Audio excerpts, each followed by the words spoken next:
Self-efficacy theory was born out of Bandura's realization that his own social learning theory was missing a very important component in the learning process, and that is the self-belief. Bandura's believed that people learn through the dynamic interplay between three main factors: environmental, behavioral, and personal.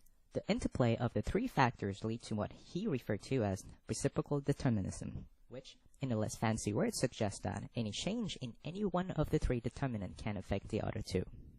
Self-efficacy, which is the personal factor, is believed to be by far the most important predictor of behavior change. Which basically means that if you believe that you have what it takes to get to the goal, you will get there. Bandura also believed that the stronger the level of one's self-efficacy, the higher the goal the person will set for themselves. People with weak self-efficacy tend to feel more anxious, have lower self-esteem, and are more hesitant to take on challenge. To produce a behavioral change, a person must believe that he can succeed, and whether or not the person feels like he has what it takes to achieve the goal is influenced by four fundamental elements: mastery experience, social modeling, social persuasion, and emotional response. The first and the most powerful elements is the one right here. The sense of mastery has the most impact in a person's perceptions of self-efficacy. Role modeling by watching others succeed at realizing a common goal is another way to increase self-efficacy, and Bandura referred to this as vicarious experience. By observing a relatable model, like a peer who's become successful in an unfamiliar task, can help build up a fair amount of the person's self-efficacy. Next, verbal persuasion is by far the most popular strategy when it comes to influencing people. By verbally encouraging the person to take a small step, each moment is an opportunity to create a successful learning experience. Then we have psychological response.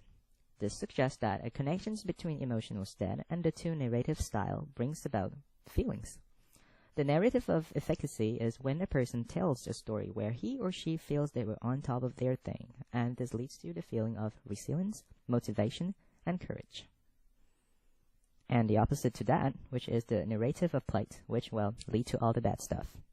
And according to researchers, psychological response can be fostered with spiritualities and have been found to be helpful for women who experience significant displacement in their lives.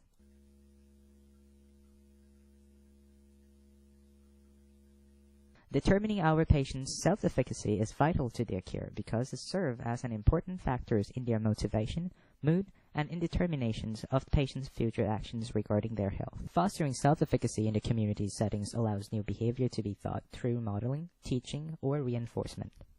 Modeling by observing others in the community perform certain skills can be useful in improving people's attentions and motivations because this allows our patients to change behaviors in order to improve their health outcome.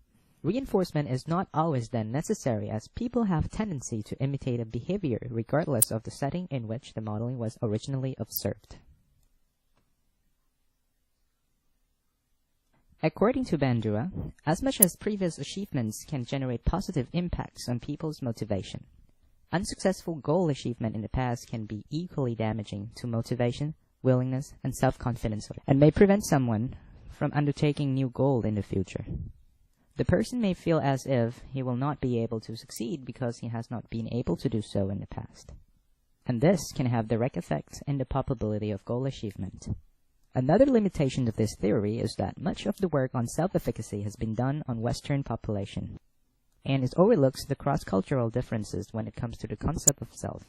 Self-efficacy theory largely deals with the distinctive concept of self that is common to Western culture and not so much to the rest of the world. Many non-Western cultures hold what we call a collective concept of self.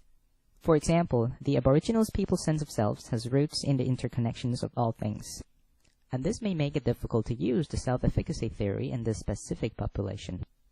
However, even with these cultural differences, studies still show that self-efficacy remains predictive of behaviors and performances in both Western and non-Western world.